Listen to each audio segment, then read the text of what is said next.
doesn't talk about money enough compared to, for example, the theory of constraints community. Some of the ideas that I'll be talking about indirectly come from, I guess, the theory of constraints community. It's not really specific for Agile and Lean software development. It should apply to any sort of complex work, knowledge work, or product development, or even providing services. I think a lot of the ideas in here are also useful for Agile consultants, for example. I think a lot of them have slightly dysfunctional methods of billing their customers, and I can present some alternatives that might be better. And it's not really Agile and Lean either. I think it's just the fact that most of these ideas are natural consequences of thinking about the work you do and adapting to problems that you observe. And it just so happens that only the Agile and Lean communities are really doing that. And the theory of constraints community and other ones that are related. So I'll just go really quickly a little bit about me. A lot of experience as a software developer. Worked as a software developer for about 10 years and just continually made less and less sense kind of the theatre of it all and kind of the acts we had to put on just to make unrealistic things work. So around 2008 I decided I had to try and change things and kind of move into the management direction. I don't believe in certifications, but I think you have to at least go through the process a little bit before you're allowed to criticise them. So, what's that? Yeah, these are the academic degrees and certifications that I've got.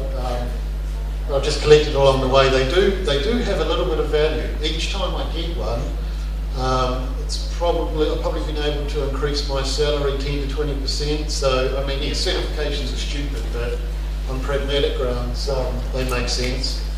And I've also, to a smaller extent, I've also been able to use them to help win arguments at work.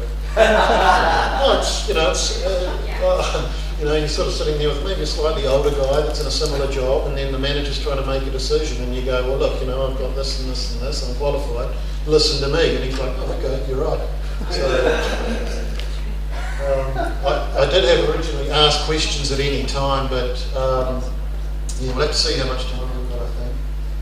As I said before, the details, the specific things that I've been practically working on are in the context of a service providing company where you do sort of, contract work, we develop chunks of software for paying customers. Product companies have a whole bunch of other challenges. I think the theory behind it's still valid.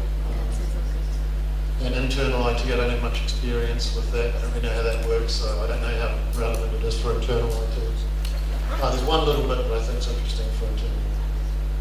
So it's not really about contracts. A lot of, the first assumption, you're doing that talk about contracts, or I thought Agile contracts was a solved problem. And, well, no, obviously if we're still talking about Agile contracts, which is on the wrong side of the Agile manifesto, it's not quite solved. I'm also not a lawyer, so, contracts are also pretty boring. It's so country specific. Anything I say here, you'll go back to your own lawyer and he'll say, what? You've really got to, sit down with a lawyer and talk to him about contracts and stuff like that.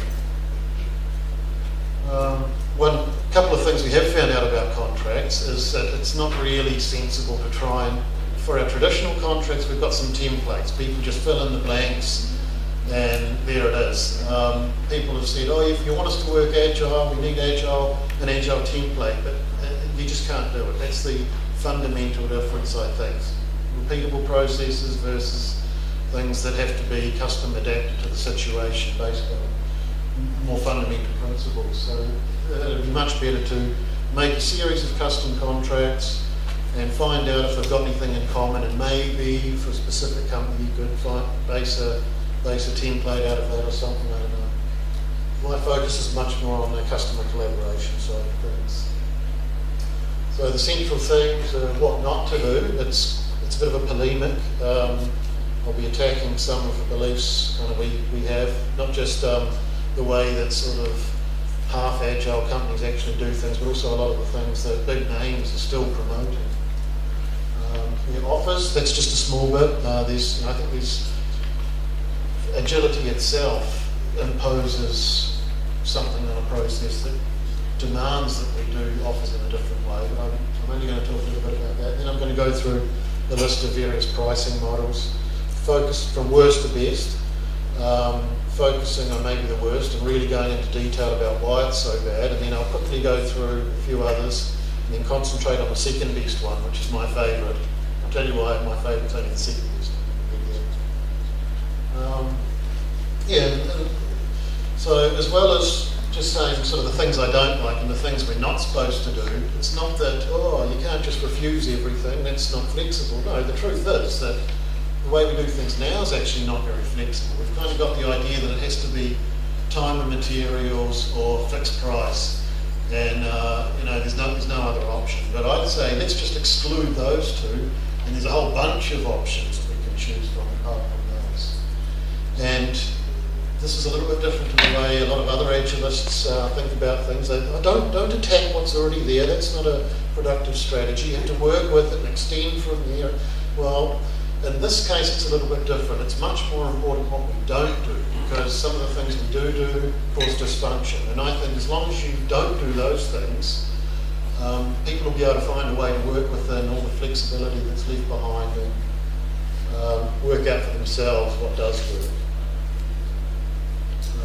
Here's a nice quote from a really good systems thinker, John Seddon. He'd actually be a good keynote speaker at a conference like this, because he's not in the software sector, but a lot of the things he talks about is relevant. It's about unlearning is also pretty important. I think we've got to unlearn maybe some of the 10-year-old ideas in Agile about estimation and planning, for example, some of the 5-year-old ideas about contracts. We've come a long way since then. Sources of the theoretical basis of these ideas, the theory of constraints and especially throughput accounting. I'm not really an expert on it, and I don't think it's that useful as a method, but some of the ideas behind it are useful. The Kanban community, I think, it's been a big source of some of the ideas we're going to talk about. Lean startup, one of the ideas in here is a central idea in lean startup that Agile companies need to pay a lot more attention to. And of course the no estimates community, that's really going to hopefully bring our community in a whole new way of doing things, and I'm really excited about the future of no estimates. And the more practical source of the ideas is my experience at 2 different companies, using a mixture of Scrum and Kanban in various ways at different times. One was a product company, just we were making service software for travel organisers and stuff like that. And the other one's a service provider where I work now, one of my jobs, and we do websites for customers, mostly for marketing and stuff like that. And at this product company, we were still doing, I guess, having to price specific functionality for features that needed custom changes and stuff like that. So that's why some of these ideas were relevant to that company. And it's not as if a lot of people say, oh, it's so dogmatic. You're saying, don't do this, don't do that. Well, that's what I'm saying, but I don't think it's dogmatic, because you experiment with things, you notice the same things go wrong time after time after time. And at some point you've got to say, oh, maybe there's a connection there. How about we don't do this anymore? And if someone were to come back and say, oh, I think we should still leave this option open, it might be a good idea in this situation. Well, okay, maybe, but I think it's on them to justify, why something that continually causes problem after problem makes sense in a specific case. I don't think it's dogmatic at all to just say, look, I've learned that these things always go wrong, so I won't do them anymore. So it's, you can come a certain way with, say, Scrum within a team, inspecting and adapting, but there's a lot of limitations about what you can change. I don't think many Scrum Masters have much luck going up to the accounting department and saying, oh, we've got an impediment and we think you guys need to change the way we do accounting. It's, if you've got a really good Scrum Master or a small company, it might work, but usually the Scrum will guard and protects the team, but also prevents improvements from occurring where they need to occur. You have to optimize the whole system, not just part of it. And this is why Kanban is such a great tool, because it allows you to apply the similar changes that Scrum apply, or the similar improvements that a Scrum team might use to improve the way they develop software. Kanban is usually used across the entire value stream, so you can really get detailed about where the problems are anywhere in the system. So not only, you don't have to go to accounting and say, oh, we've got a problem here, can you fix it? Accounting are actually there talking with people in front of the Kanban board and saying, oh yeah, we see the problem, we think we know a solution.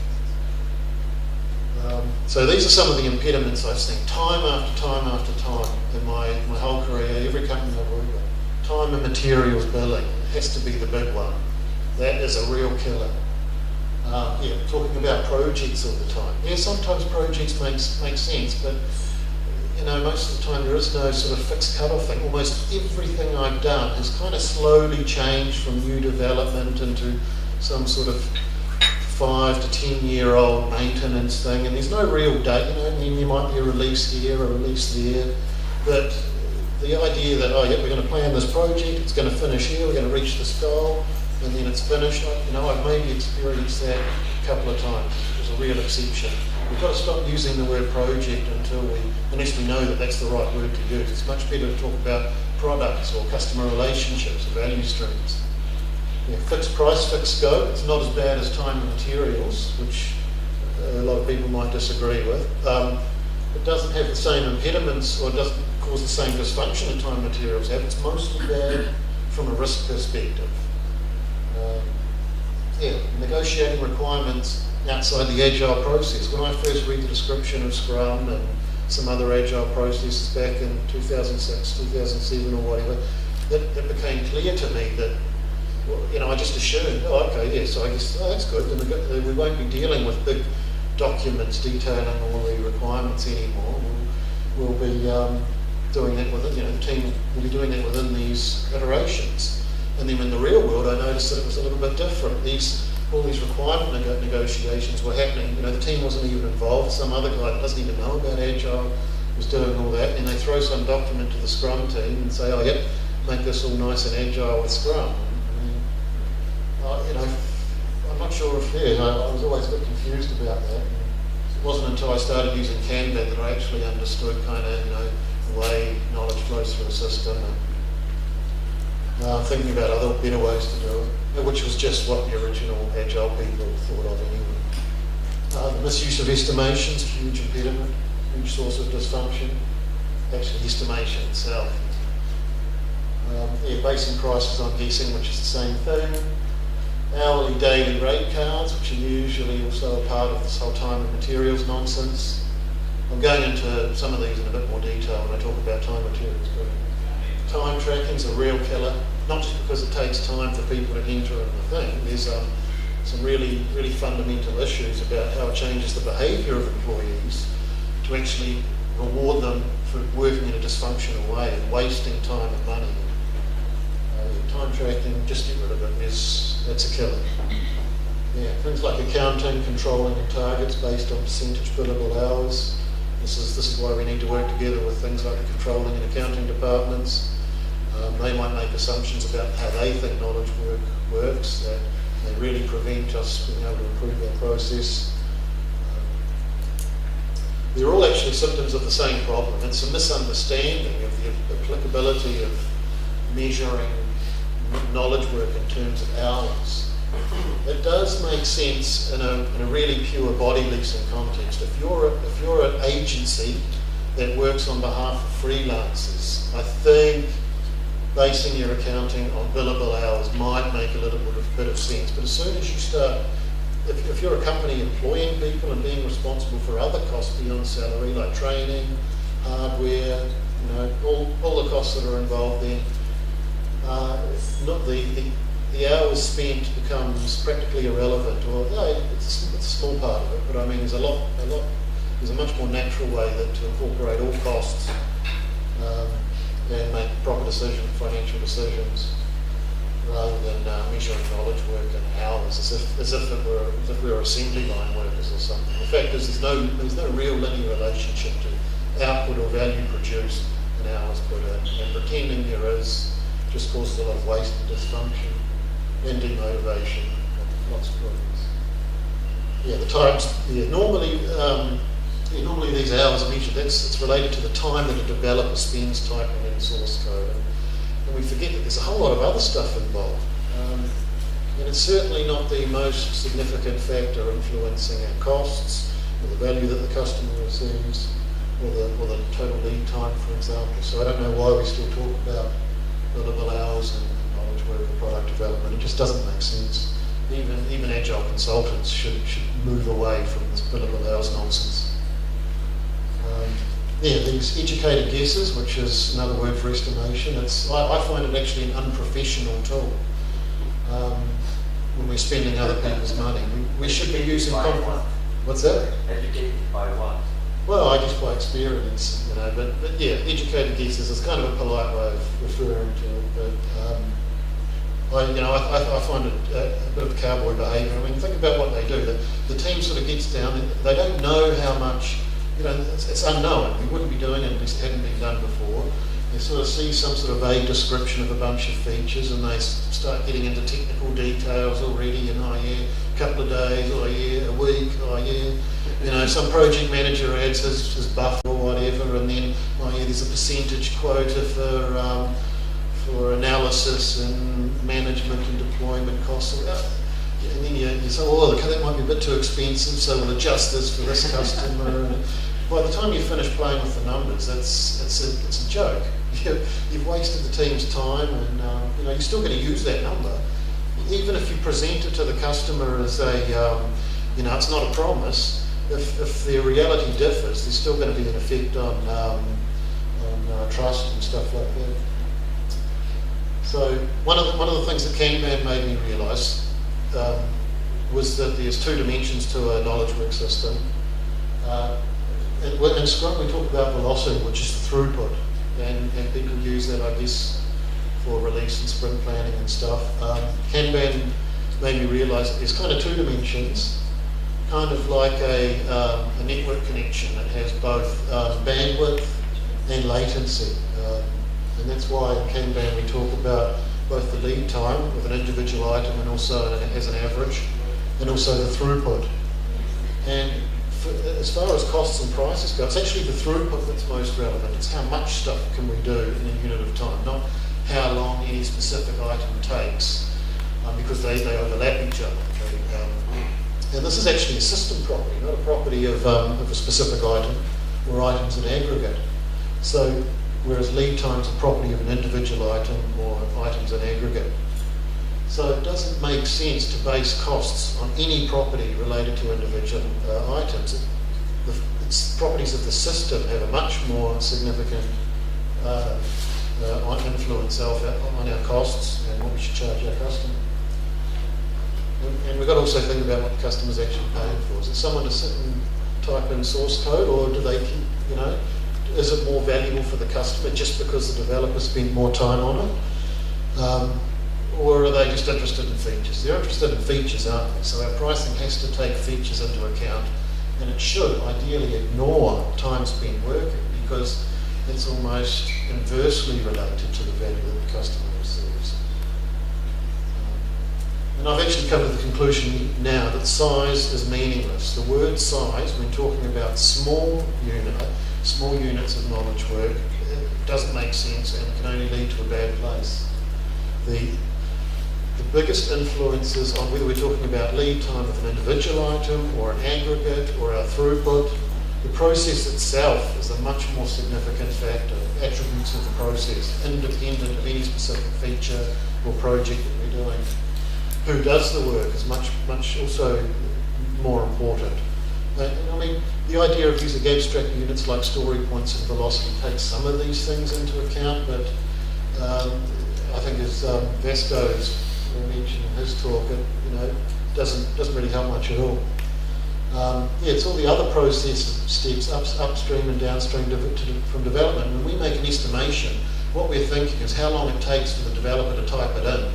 We forget, and that's normally I work with processes that have 15 to 25 columns on the Kanban board, and development is just one column in the middle. And yeah, okay, there is a small correlation between an estimated size and the amount of time an item might spend in that column. But when you talk about how much impact that item has on the whole system, the size is completely irrelevant. Yeah, just the innate randomness in the system is a bigger factor on how much things should cost or how much things should take compared to the so-called size of an item. There's common cause and special cause variation. They can be analysed and they can give you some insight about system behaviour. It's much more relevant to pricing and predictions than any attribute of a specific item. Things like delays and queues. Don Reinertsen writes in his book Flow a lot about the cost of delay and the cost of queues. Most managers dealing with their software development costs and presenting prices to customers don't even know what those things are, but they're significant. We need to start learning about these things. They're really important, cost of delays and queues. And we actually found out that this is more relevant to lead times rather than throughput or pricing. We found that the strongest factor in the lead time was simply how often our customer was prepared to upgrade. And and our versioning cycles. It had nothing to do with the size of an individual item.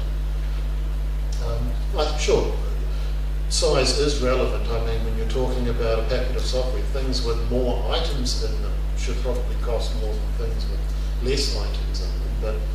But so when we're talking about an individual item, such as a user story or a bug or something like that, it's really meaningless nowadays to talk about size. It doesn't help. Yeah, we actually experimented with T-shirt sizes on a Kanban system and noticed a really small correlation. Most, maybe 2/3 of the time, it kind of roughly corresponded with how long that item spent in the development stage. But when it came to the whole system, T-shirt sizes were completely meaningless. So we stopped doing it. So this is what most people now believe. They sort of get a little bit of training in Agile and they think, okay, yeah, fixed price is bad, that's waterfall or something like this. And the only other option is time and materials. That must be the Agile way of doing things.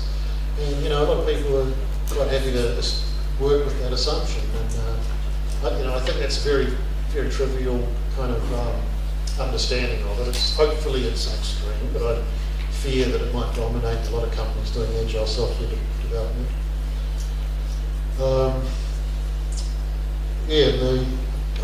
The typical company using Scrum or something, the offers and pricing aspects are going to happen outside of Scrum. I mean, something has to produce this backlog. So what that means is all these interesting things that really affect how agile your process is going to be, or how motivated your people are going to be, how effective everything's going to be, happen outside of this walled garden, and there's nothing there that everyone says, this has nothing to do with Agile, we just work however we used to work. Well, that's business, not IT. This isn't really the current situation, but it's what makes sense to me. If you think about the difference between waterfall and Agile, it's basically in batch size. Things still have to go through the same steps, but instead of taking the whole project and moving it through all these things, we should be taking user stories through these whole things. So instead of offering and talking about prices of projects, maybe one potential solution that might work for some people is making offers and talking about prices based at the user story level rather than the project level. It's just an initial idea that somebody can start thinking about. Basically, unless we come up with some better ideas for doing offers and prices, we're going to be doomed to Scrum or Fall. I think the classic situation, when all this happens outside Scrum, you get this huge backlog, and a lot of other talks have already spoken about this. I mean, how agile is it really? How often can you really update the release plan based on velocity, go back to the customer and say, actually this week, according to our numbers, it's actually going to take a bit longer or a bit less, or do we even say, it's actually going to be a bit cheaper or a bit expensive? I think some companies can kind of do that, depending on the relationship with their customer, but none of the companies that I've worked with have managed to do that. It's all like, no, we can't, we've already said that this is what it's going to be. The Scrum thing, this velocity, that's just internal, that's nothing we can expose our customer to. Yeah, it's basically a death march, slogging through a backlog. Yeah, one feedback I got about my talk submission was that it's a solved problem. Oh, I thought we've already worked out, Agile contracts. A couple of people have written some books on that. We'll understand that, don't we? There's this fixed price variable scope, and I think Jeff Sutherland, was it, that did his, was it money for nothing, change for free? It's still a bit stupid. I mean, if scope's variable, why should the price be fixed? And, this money for nothing, change for free is based on the idea that the number of stories is fixed, the price they'll pay is semi-fixed, and if they decide to finish early, they still have to pay 20% of the remaining. What? That sounds like a rip-off to me. I thought the idea of Scrum was that if we manage to deliver the right amount of value at the right amount of time, we can, there's no point developing anymore, and why should the customer pay a fine for something he doesn't receive? So, I'm really unimpressed with the so-called solutions to these problems. And also, I've never actually seen anyone use either. It's basically either fixed price, fixed scope, or time and materials are the ones that I've seen. Companies I've worked with. I have seen both. Not saying, okay. Not defending either. Yeah, I sure. have seen it. Yeah. So here's the bit about Office. There's just a picture of a Kanban board here because I thought there's not too much text in my slides, so let's just put a picture. What's that? It's a Kanban board. It's also a board also. yeah. I wanted to get a picture of our own, but ours has maybe 3 boards, twice the size of this, and it's in a narrow wall, so each photo you can only just take a small corner of it. I think, Kanban boards this small, I'm a question a bit, because how many, the systems I've worked with have, 15 to 25 steps, but if we look at this, we can probably assume that, okay, here maybe this is related to pre-sales or something, and here's maybe contract negotiation or something. Here's development. Here's maybe provide customer training, prepare documentation, deployment, or write the bill, get the money finished, or something like that. And what I've noticed is that despite my attempts at trying, the projects are in here, sort of things that might have 300 days or whatever. And then they might slowly get smaller if you're using some sort of story splitting or expand collapse. In the development column, you might have columns, and then here they start getting big again, training, and writing documentation. The batch size starts to increase again up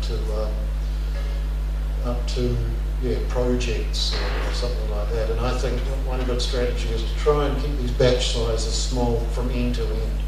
If you can manage to just have one small batch size, that's kind of like the holy grail, if possible. So that's just one comment I wanted to make in context of the picture of a Kanban board. What I managed to visualise when working with proper full value stream Kanban systems in the way that they inspired me to think differently about Office and pricing. This is, I think negotiating things at the project level is essentially unagile. I think in these initial columns, pre-sales, contract negotiation, and all that sort of thing, there's just too much risk involved and a lot of waste as well. Most of the work you do, if you're negotiating with a project, and it is. Let's be honest, it's a waterfall agile hybrid. Unless the unit you're negotiating with the customer is small, you're not truly agile. Your agility is just going to be a local optimization in the development part of it, and you're not going to see any genuine ability across the whole organisation or general improvement in ability to deliver value across the whole organisation. And it also results in too much work in progress in the system, and also extremely high lead times. A lot of people somehow think that you get to cheat, and if you have some sort of story splitting, and here's a project, but it's getting ready for development, so let's split it into stories. They restart the lead time counter. They write today's date on it, and then they go, lead time for this story was only 30 days. No, you're not allowed to do that. You start counting when the commitment to begin the project starts. So, if you start negotiate, if you commit in January to the customer and say, okay, yep, we're going to start doing this project, that's when the lead time counter should start in a Kanban system. And okay, so maybe you do a few features, and maybe February or March it's feature number 50 or whatever, and you split that off, and the team starts working on it. And you finish it and say end of March. You don't say the lead time's 1 month. You have to count all those original months, because lead time starts counting from the time you make the commitment to deliver to the customer. So, if you're cheating yourself with Kanban by restarting the lead time counter when you split a story off a project, you're just hiding information and you're hiding potential improvement.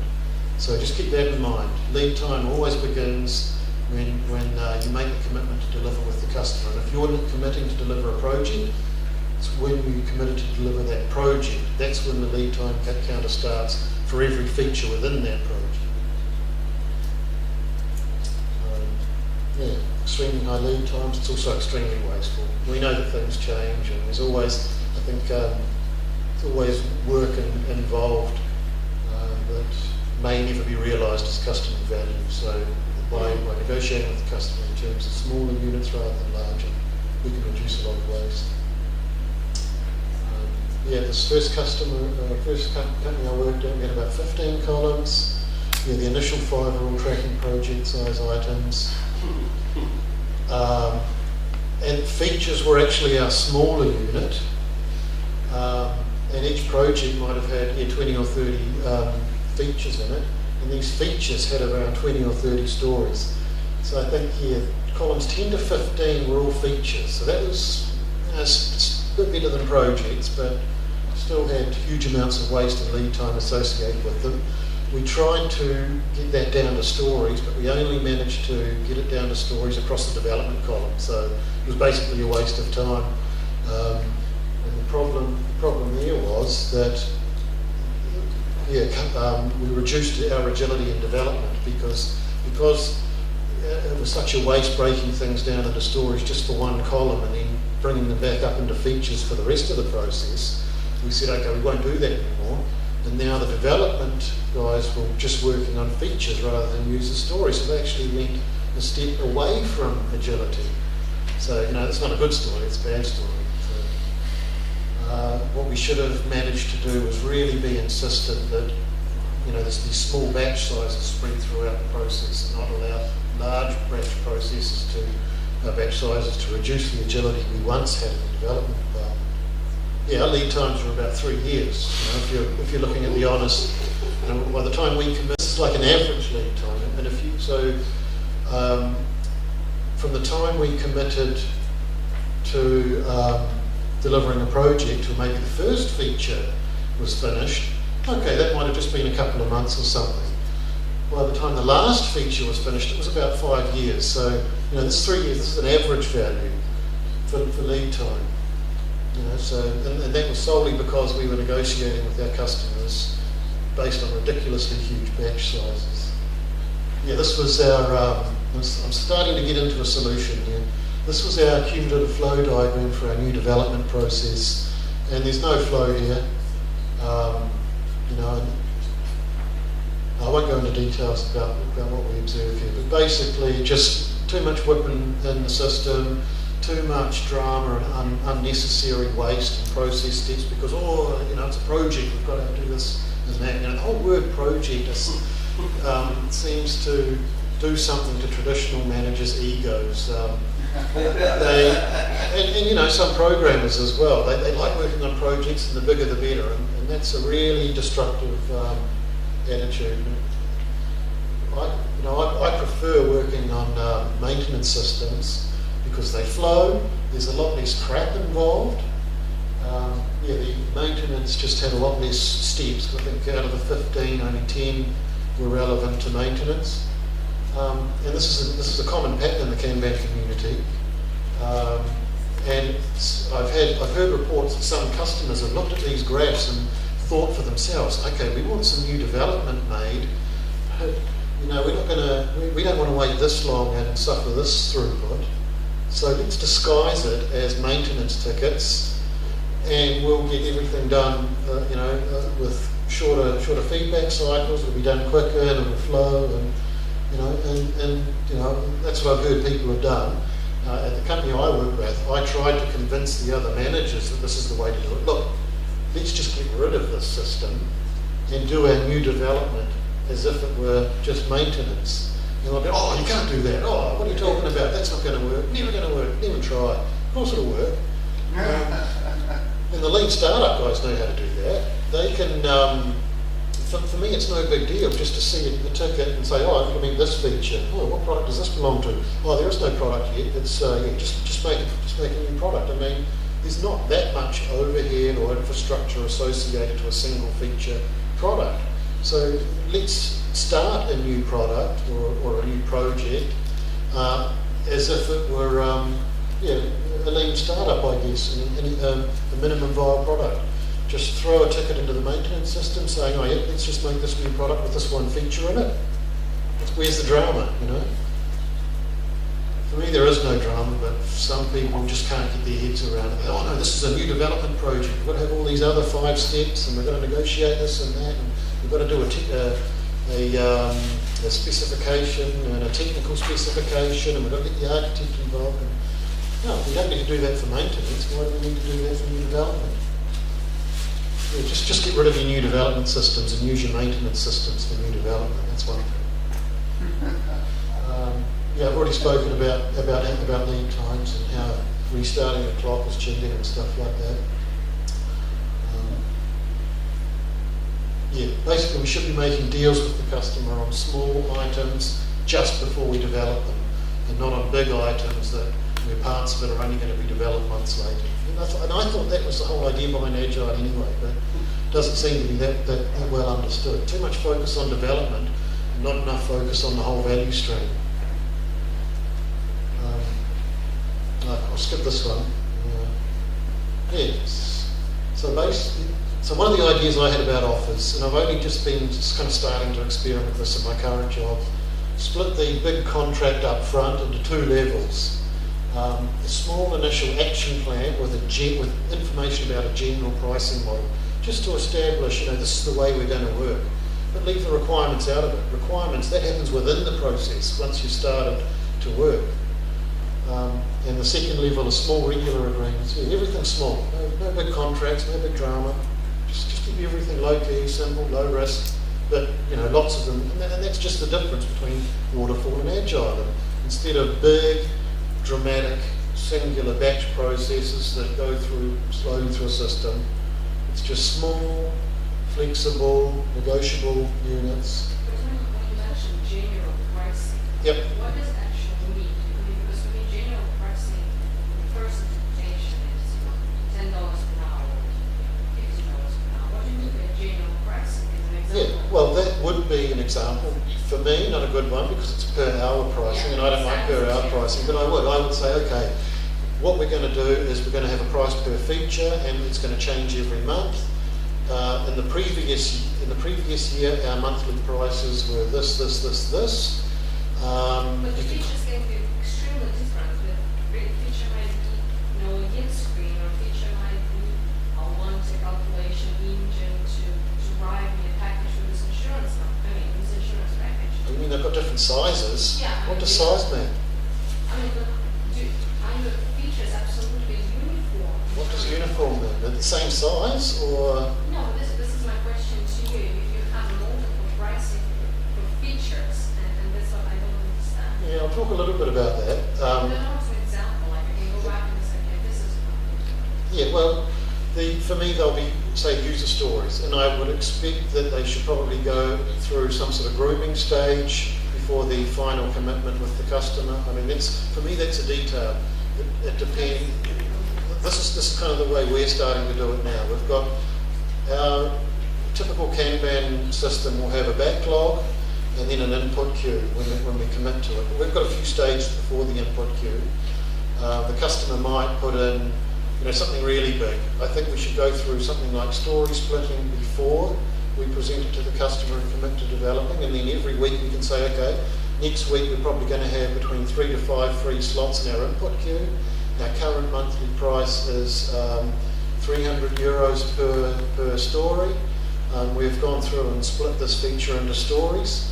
At that price, we suspect we've got about 20 currently that might be interesting for you. Which of these 4 would you like us to try and get in the input queue at the next queue replenishment meeting? Or something like that, yeah. So I think they should go through story splitting or something like that at least once before the final commitment with the customer and the final price is set. I think if you just get anything, whatever the customer gives you, sure, he's going to give much more, I guess, complicated things that should be collections of items rather than single items. And yeah, I mean, if the customer's not stupid, he'll know, and so he'll be like, oh, okay, here's a small ticket, I want my own Google or something like that. Yeah, definitely, I think you should go through grooming first, and then the commitment to deliver or commitment to begin. A lot of it depends on other aspects of the process. Exactly, what sort of what I mean by general pricing there. But I wouldn't be talking about their specific product. I'd be talking more about our system and how it works and how we work in general. I'd say we think a price per feature will be ideal here. It's going to be groomed features before we commit. And these are our historical prices over the past year. And they can use that to decide whether they want to proceed or not. And then when we want to talk about features, that happens within the process. Once it's begun, about what to do and how much it costs, but they're like specific details rather than general. So just, don't take this dogmatically, this is just my current ideas and what I'm experimenting with work. These initial action plans, don't put requirements in them, save requirements for some other time. Only put general pricing, so our historical prices and the model we think's best. No signatures. That makes everything look a bit too formal, and it's just to get an idea about the way we can potentially work. No commitments yet, and it can change, and the details are going to be really context specific. That's why I decided not to talk a lot of details about Office yet. See how much time we got. And the requirements negotiation is the important bit. I think that should happen within the process frequently, and that's just what Agile always intended anyway. Get rid of these big requirements, specification documents up front. Just negotiate on a general way of working up front, and leave the requirements negotiation to either in sprint or within the Agile process, or once we're underway. Should occur regularly. If you're using something like Kanban, this can best be integrated with the queue replenishment process. We know that every week, roughly, there will be between 3 and 5 free slots in our input queue. So the day before, just talk to the customer and say, look, we expect to have between 3 and 5 slots, queue replenishment tomorrow, this is our current price. We sort of spoke the week before about what your rough priorities are, so which of these would you like us to try and queue up in the system tomorrow at that price?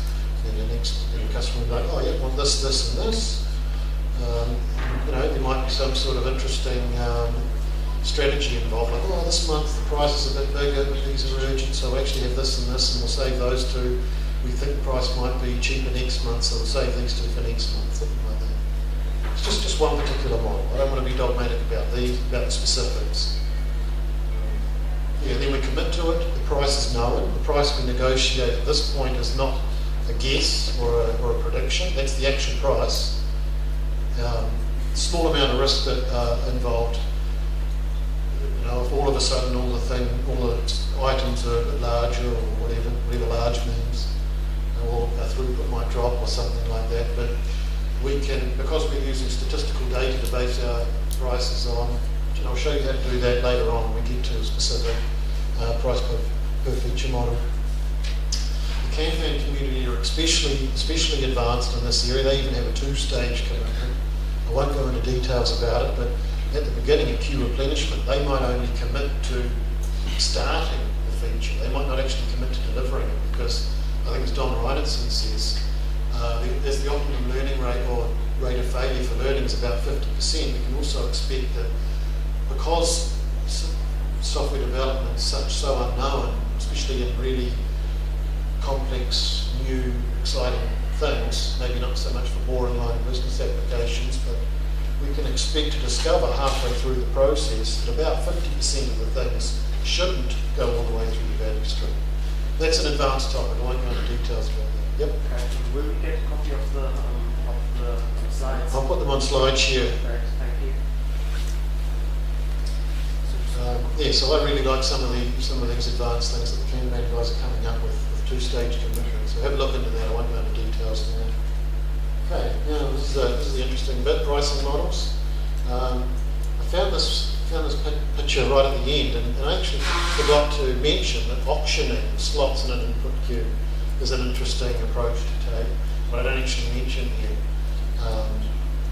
because I don't know if anyone's actually doing it. A lot of people have said, oh, yeah, it's a bit funny.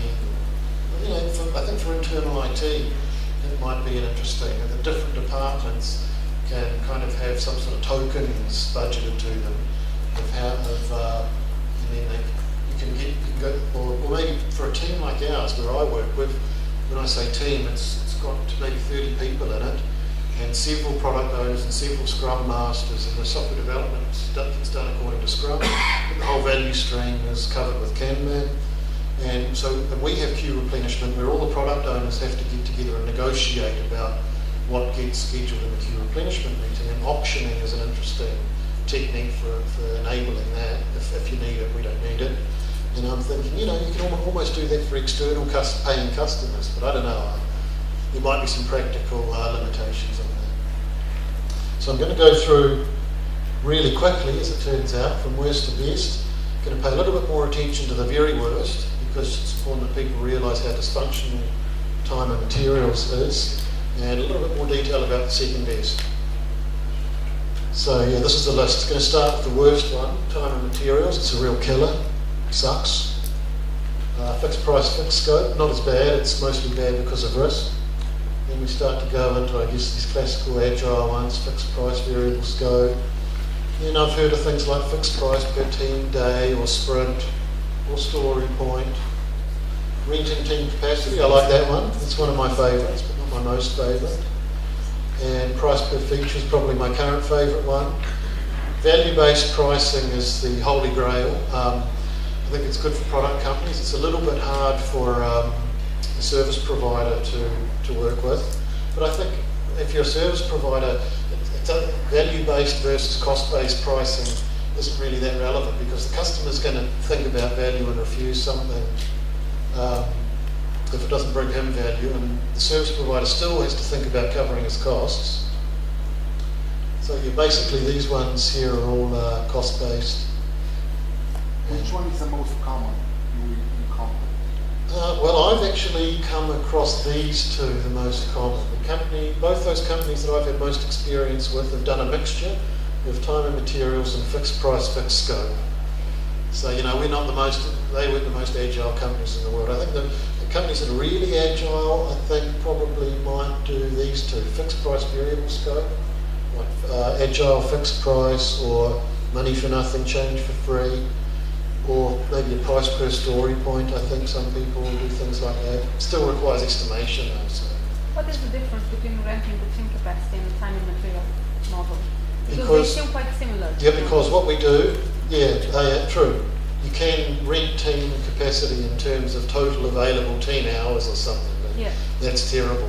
What I do is a percentage of work in progress, percentage of the total work in process limit, or a percentage of the throughput. Yeah, that's the way I would do renting team capacity. Throughput measured on what? Measured on past project, measured on current project, measured on what? Measured on items per month, for example, based on historical data. For me, the last 12 months seems to work out the best. Given a little bit similar, they are in the same area, the same subject. Yeah, but in those last 12 months, you probably have a similar mix as what you can expect in the next 12 months. And maybe not, it doesn't matter, because we're continually updating these values. Okay, so maybe all of a sudden in month 13 things are radically different. That's okay, because that information will be reflected in the way you negotiate month 14. Yep.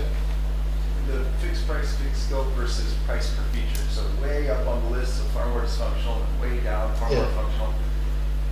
If your scope was a single feature, are they the same? Yeah, that's true. Yeah. Is it a batch size delineation? Yeah, If so, absolutely. That's kind of awesome. Yep, this It's easier for is. a lot of people to understand. Yep, this is fixed price per feature and fixed scope per. If it's really tiny, it might be that's very true. mature. Yep, yeah. What I should have. Okay. What I mean here is fixed price, fixed scope at the project level. Right. Yeah, which is how most people use the word. I haven't really heard anyone refer to fixed price, fixed scope, and actually mean price per feature. That's great because now it's easier for me to talk to others about it. I can say, oh, it's exactly what you were doing before. We're just scoping it very fine, and we all know the advantages of small batch size. Yep, it's a good way to get the message across. Yeah. When you discover nuance additional that makes it even more awesome, make sure you blog or tweet it so that we all can be armed with that too. Yeah. Yeah, I thought it was obvious, kind of. I don't know. It's funny. I haven't even mentioned it, even in the section on price per feature. I think it's weird, but yeah, of course, it's price per feature.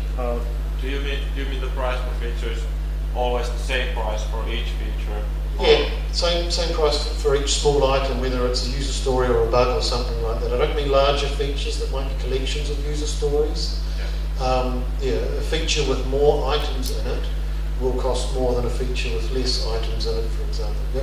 Could you give an example of the order of magnitude you are thinking about price per feature?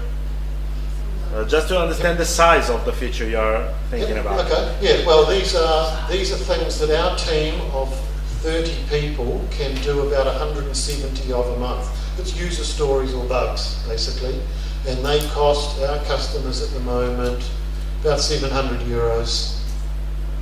So it's a €700 size thing, if that helps, or it's the sort of thing that 30 people can do about 170 of in a month. Just hope that gives an idea. Yeah, it's a classic user story, a little bit bigger maybe than what a really good story splitting team might produce. So, yeah, so roughly that kind of a size. So yeah, it's good that I can link this into Romania here with the picture of Dracula. Well, no, it's not Dracula. It's a Wikimedia Commons version of Dracula or something. I think Dracula's probably protected.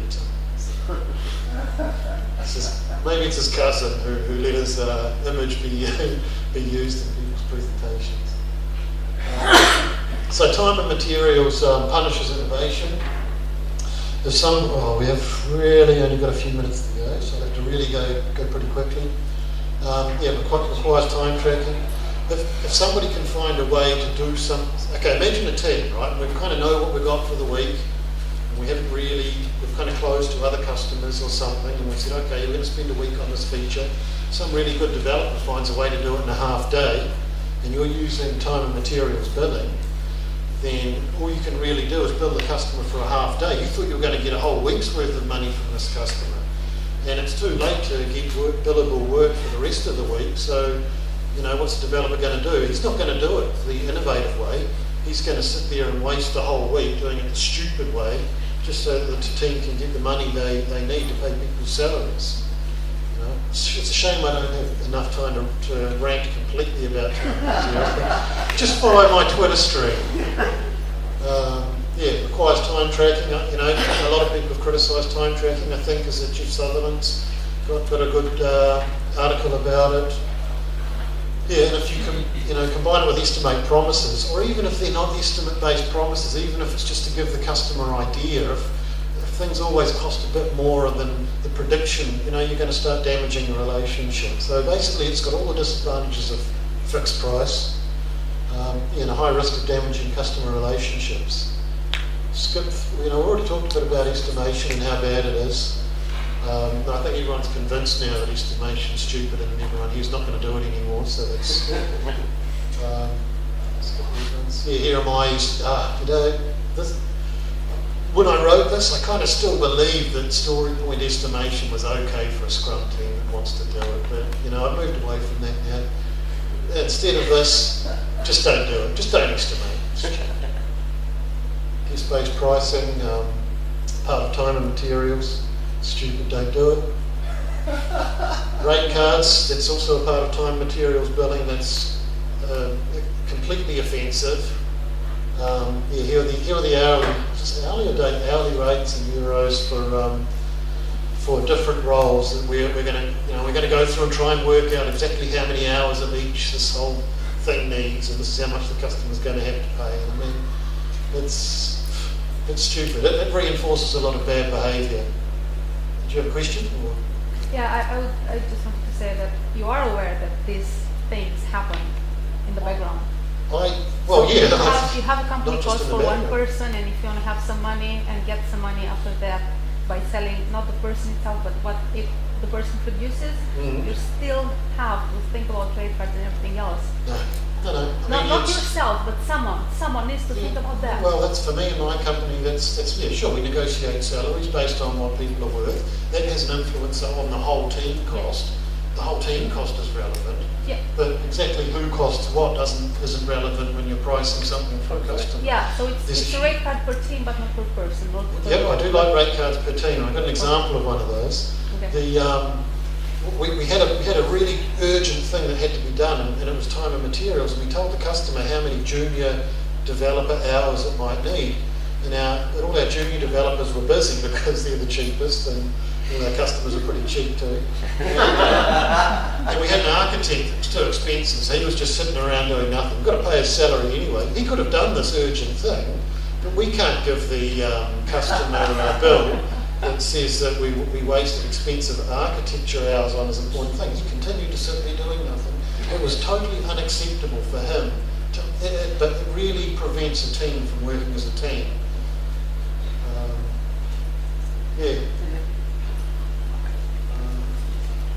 See if there's anything I haven't mentioned about time tracking yet, and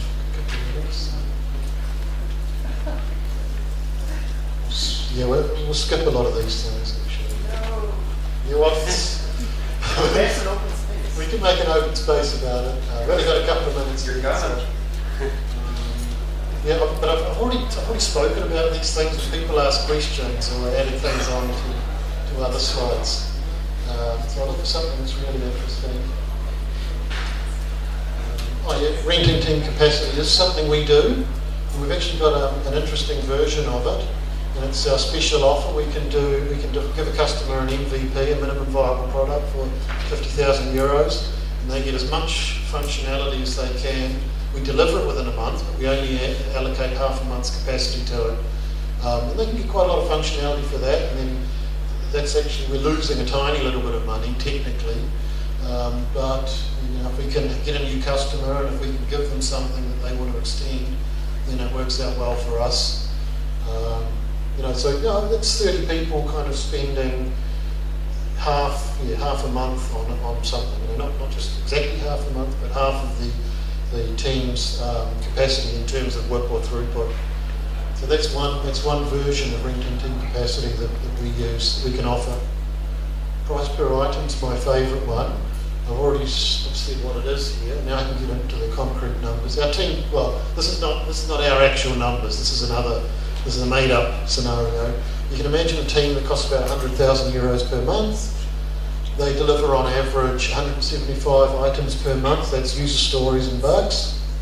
So our costs are 575 euros per item. We can add a really small margin on that, just so that we've got a bit of profit, because normally it might add like a 20 to 30% margin on, because everything else has to come out of that margin, like training, hardware, electricity, stuff like that.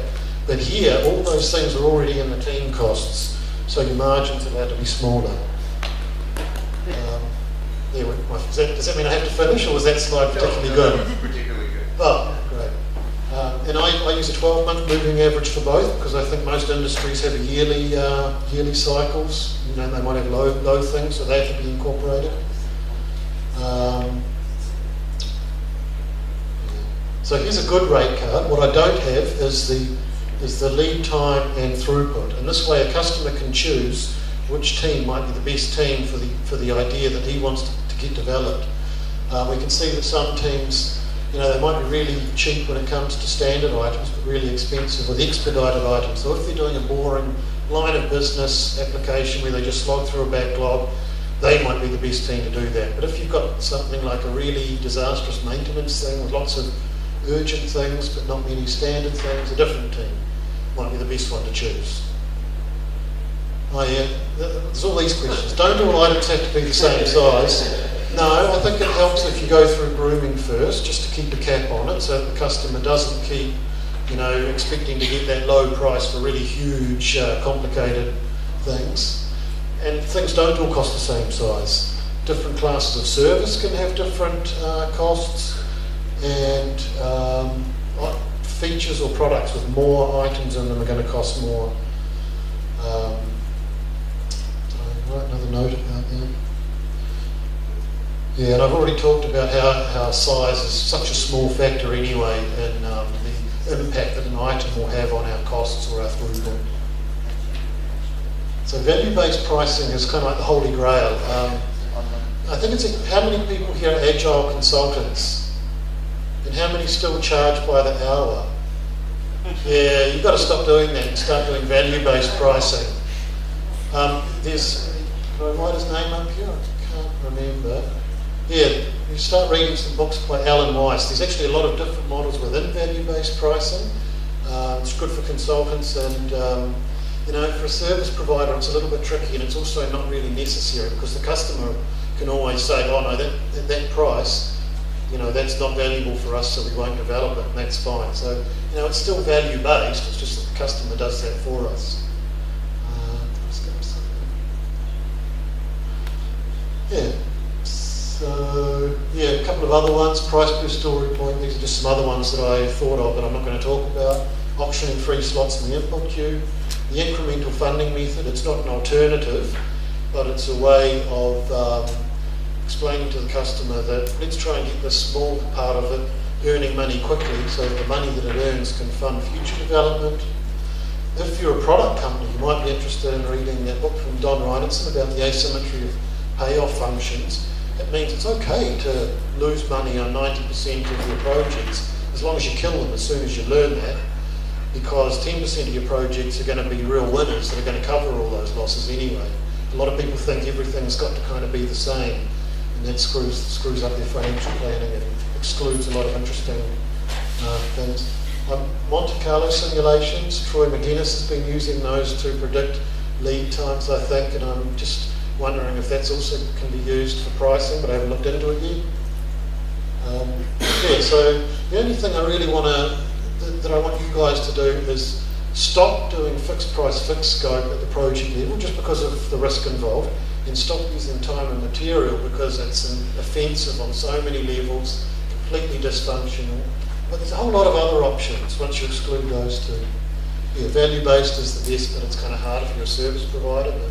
But product companies and Agile consultants should look into value-based pricing. Price per item is my current favourite. And I wrote a blog post with some details on it. I'm going to put this on SlideShare straight away. So, thanks. Had to rush it out.